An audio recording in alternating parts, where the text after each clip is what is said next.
ଆପଣମାନେ ସମାଜରେ ନିଜର ଭ୍ୟାଲ୍ୟୁ ବଢ଼ାଇବା ପାଇଁ ଚାହୁଁଛନ୍ତି କି? ତେବେ ଏହି ଭିଡ଼ିଓକୁ ଫାଷ୍ଟରୁ ଲାଷ୍ଟ ଯାଏଁ ନିଶ୍ଚୟ ଦେଖନ୍ତୁ ଏବଂ ଭିଡ଼ିଓଟି ଯଦି ଭଲ ଲାଗିଲା ତେବେ ନିଶ୍ଚିତ ଭାବରେ ଚ୍ୟାନେଲକୁ ଗୋଟେ ସବସ୍କ୍ରାଇବ୍ ଆଣ୍ଡ ଭିଡ଼ିଓକୁ ଗୋଟେ ଲାଇକ୍ କରି ଭିଡ଼ିଓକୁ ସମସ୍ତଙ୍କ ପାଖକୁ ସେୟାର କରିଦିଅନ୍ତୁ, ଯାହାଫଳରେ ମୁଁ ଆପଣଙ୍କ ପାଇଁ ଡେଲି କିଛି ନୂଆ ଭିଡ଼ିଓ ଆଣିପାରିବି।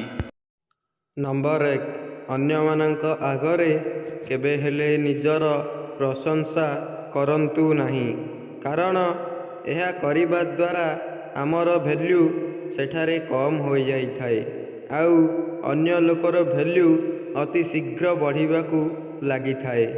2ରେ, କେବେ ହେଲେ ବି କାହା ସହିତ ଅଧିକ ସମୟ କଥା ହୁଅନ୍ତୁ ନାହିଁ ଏବଂ କାହା ପାଇଁ ବି ଅଧିକରୁ ଅଧିକ ସମୟ ଉପଲବ୍ଧ ରୁହନ୍ତୁ ନାହିଁ, କାରଣ ଏହା କରିବା ଦ୍ୱାରା ଆପଣଙ୍କୁ ଲୋକମାନେ ହାଲୁକାରେ ନେଇଯିବେ।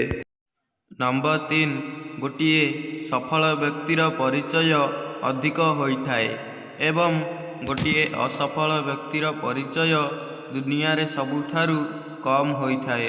ତେଣୁ ଜୀବନରେ ସବୁବେଳେ ସଫଳତା ହିଁ ହାସିଲ କରିବାକୁ ଚେଷ୍ଟା କରନ୍ତୁ।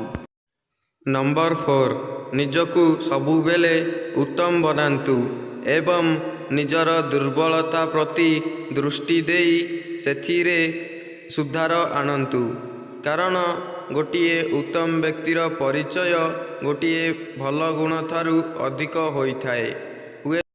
ନମ୍ବର 5, ଜୀବନରେ କେବେ ହେଲେ ବି ନିଜର ପର୍ସନାଲ କଥା କାହାକୁ କହିବାକୁ ଚେଷ୍ଟା କରନ୍ତୁ ନାହିଁ, କାରଣ ଦିନ ଏମିତି ବି ଆସିବ ସେ ତମର ସେହି ଗୋଟିଏ କଥାକୁ ନେଇ ତମକୁ ଏମିତି ବ୍ଲାକମେଲ୍ କରିବାକୁ ଲାଗିବ ଯାହାକି ଆପଣ କେବେ ହେଲେ ବି ସ୍ୱପ୍ନରେ ଭାବି ନଥିବେ।